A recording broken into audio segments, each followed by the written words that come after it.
Hey guys, welcome back to the coffee glitch. आज हम बात करने वाले हैं फातिमा शनाज शेख के वायरल क्लिप्स, जजमेंटल लोगों के इंस्टेंट रिएक्शंस और माइंडसेट्स जो फीमेल सेलेब्स को हर एक्सप्रेशन को गलत साबित करने में लगा रहता है। एज वी नो, आजकल इंटरनेट पर एक चीज़ बहुत फास्ट वायरल हो रही है, वो है जजमेंट। ना कॉन्टेक्स्ट चाहिए ना क्लैरिटी, बस एक क्लिप और ओपिनियन एंड रेडी। और इस बार जिसे एक एक्ट्रेस के ऊपर पूरा स्पॉटलाइट गया है वो है फातिमा शनाज शेख। दो छोटी सी क्लिप्स, एक है अली फजल के साथ और दूसरी है आर माधवन के साथ, और सडनली लोग बोलने लगे, she has a thing for married man, she is doing it again, why is she always clingy. But is this really fair?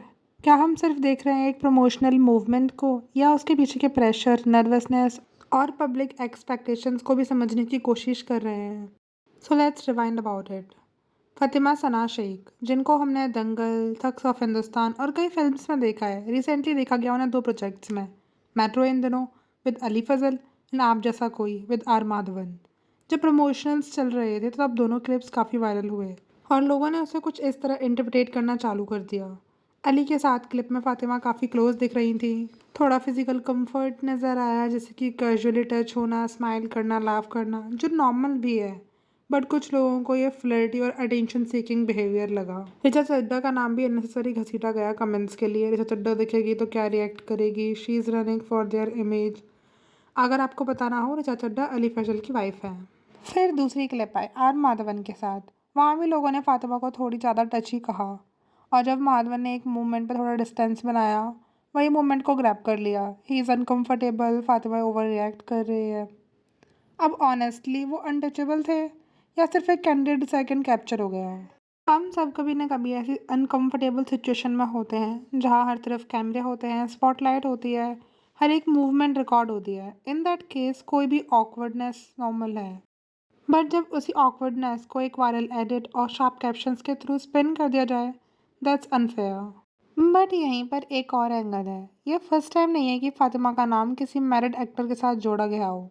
Aamir Khan के टाइम पर भी कुछ ऐसे ही रूमर्स निकले थे, वो भी तब जब Aamir still married to Kiran Rao. लेकिन कभी कोई ऑफिशियल स्टेटमेंट, कंफर्मेशन या प्रूफ नहीं आया, सिर्फ स्पेकुलेशंस थे। पर इंटरनेट का क्या, वो कभी भूलता नहीं, और जब नए क्लिप्स आते हैं तो पुरानी क्लिप्स भी सरफेस होने लग जाती हैं। और इसका इम्पैक्ट होता है पब्लिक परसेप्शंस पर, इमेज पर और एक एक्ट्रेस के करियर पर। सिमिलर केसेस बिल्कुल।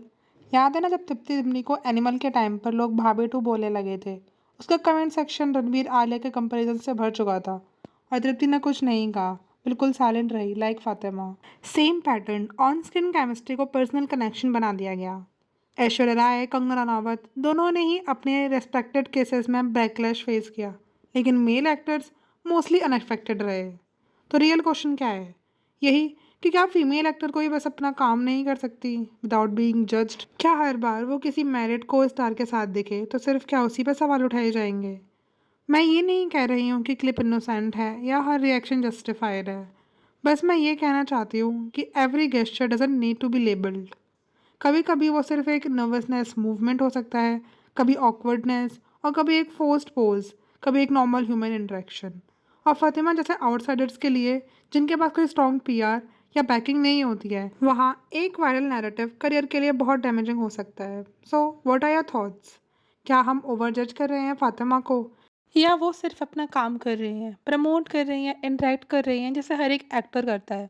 अली फैजल वाली क्लिप ऑकवर्ड थी, मैडी वाली क्लिप अनकंफर्टेबल थी, या सिर्फ ये एक अननेसेसरी कंट्रोवर्सी है? कमेंट्स में ज़रूर बताना। और क्या आपको लगता है कि हम थोड़ा हार्श हो रहे हैं फीमेल सेलिब्रिटीज़ के साथ में, स्पेशली वो भी आउटसाइडर्स?